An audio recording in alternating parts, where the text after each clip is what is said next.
Kerur news channel ಸಂಪಾದಕರು ಹಾಗೂ ಪತ್ರಕರ್ತರಾದ ಶ್ರೀಧರ್ ಚಂದರಗಿ ಅವರ ಮೇಲೆ ಕೆರೂರ್ ಕಂದಾಯ ನಿರೀಕ್ಷಕ ಆನಂದ ಬಾವಿಮಠ ಯಾರದೋ ಮಾತು ಕೇಳಿ ಹಾಕಿದ ಸುಳ್ಳು ಕೇಸ್ ವಿರುದ್ಧ ಈಗ ಕಾನೂನು ಹೋರಾಟ ಶುರುವಾಗಿದೆ.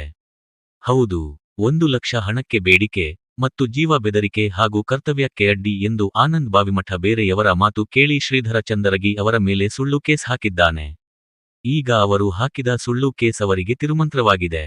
ಮೇ 13 ರಂದು ಬೆಳ್ಳಿಗೆ 11 ಗಂಟೆಗೆ ಅಗಸನಕೊಪ್ಪ ಗ್ರಾಮದ ಬಳಿ ನನಗೆ ಶ್ರೀಧರ ಚಂದರಗಿ 1 ಲಕ್ಷ ಹಣಕ್ಕೆ ಬೇಡಿಕೆ ಇಟ್ಟಿದ್ದರು, ಜೀವ ಬೆದರಿಕೆ ಹಾಕಿದ್ದಾರೆ, ಕರ್ತವ್ಯಕ್ಕೆ ಅಡ್ಡಿ ಪಡಿಸಿದ್ದಾರೆ ಎಂದು ಆನಂದ್ ಬಾವಿಮಠ ಸುಳ್ಳು ಕೇಸ್ ಹಾಕಿದ್ದಾನೆ.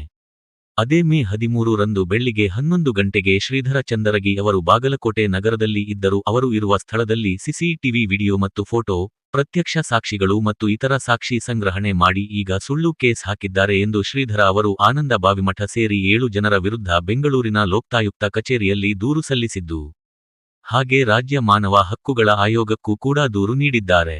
ಅಲ್ಲದೆ ಸುಳ್ಳು ಕೇಸ್ ಬಗ್ಗೆ ಸಮಗ್ರ ತನಿಖೆ ನಡೆಸಿ ತಪ್ಪಿತಸ್ಥರ ವಿರುದ್ಧ ಕಠಿಣ ಕ್ರಮ ಕೈಗೊಳ್ಳುವಂತೆ ಪತ್ರಕರ್ತ ಶ್ರೀಧರ ಚಂದರಗಿ ಅವರು ರಾಜ್ಯ ಪೊಲೀಸ ಮಹಾ ನಿರ್ದೇಶಕರು ಡಿಜಿಪಿ ಅವರಿಗೆ ಹಾಗೂ ಎಡಿಜಿಪಿ ಅವರಿಗೆ ಬೆಂಗಳೂರಿನಲ್ಲಿ ದೂರು ನೀಡಿದ್ದಾರೆ. ಹಾಗೆ ಬೆಳಗಾವಿ ಉತ್ತರ ವಲಯದ ಡಿಐಜಿ ಅವರಿಗೆ ಹಾಗೂ ಬಾಗಲಕೋಟೆ ಎಸ್ಪಿ ಸಿದ್ಧಾರ್ಥ್ ಗೋಯಲ್ ಅವರಿಗೆ ಸುಳ್ಳು ಕೇಸ್ ತನಿಖೆಗೆ ಆಗ್ರಹಿಸಿ ಅರ್ಜಿ ಸಲ್ಲಿಸಿದ್ದಾರೆ. ಮತ್ತೆ ಕಂದಾಯ ನಿರೀಕ್ಷಕ ಆನಂದ ಬಾವಿಮಠ ಅಧಿಕಾರ ದುರುಪಯೋಗ ಸುಳ್ಳು ಕೇಸ್ ಮಾಡಿದ್ದಾರೆ. ಅಲ್ಲದೆ ಅವರು ರಿಯಲ್ ಎಸ್ಟೇಟ್ ವ್ಯವಹಾರ ಮತ್ತು ಕಾನೂನು ಬಾಹಿರ ಖಾಸಗಿ ಜಮೀನುಗಳ ಭೂ ಪರಿವರ್ತನೆ ಏನೇ ಮಾಡಿಸುತ್ತಾರೆ ತನಿಖೆ ಮಾಡಿ ಎಂದು ಕಂದಾಯ ಇಲಾಖೆ ರಾಜ್ಯ ಕಾರ್ಯದರ್ಶಿ ಬೆಂಗಳೂರು ಇವರಿಗೆ ದಾಖಲೆ ಸಮೇತ ದೂರು ನೀಡಿದ್ದಾರೆ.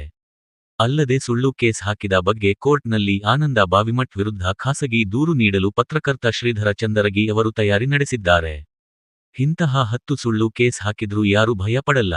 ಬೇರೆ ಯಾರದೋ ಮಾತು ಕೇಳಿ ಸುಳ್ಳು ಕೇಸ್ ಹಾಕುವ ವ್ಯಕ್ತಿಗಳಿಗೆ ಮತ್ತು ಅಧಿಕಾರಿಗಳಿಗೆ ಇದು ಒಂದು ಪಾಠವಾಗಿದೆ. ಬೇರೆಯವರ ಸ್ವಾರ್ಥಕ್ಕೆ ನೀವು ಬಲಿಯಾಗಬೇಡಿ. ತಡವಾದ್ರೂ ಸರಿ, ಯಾವಾಗಲೂ ಒಳ್ಳೆತನಕ್ಕೆ ಸತ್ಯಕ್ಕೆ ಜಯ ಸಿಕ್ಕೇ ಸಿಗುತ್ತದೆ.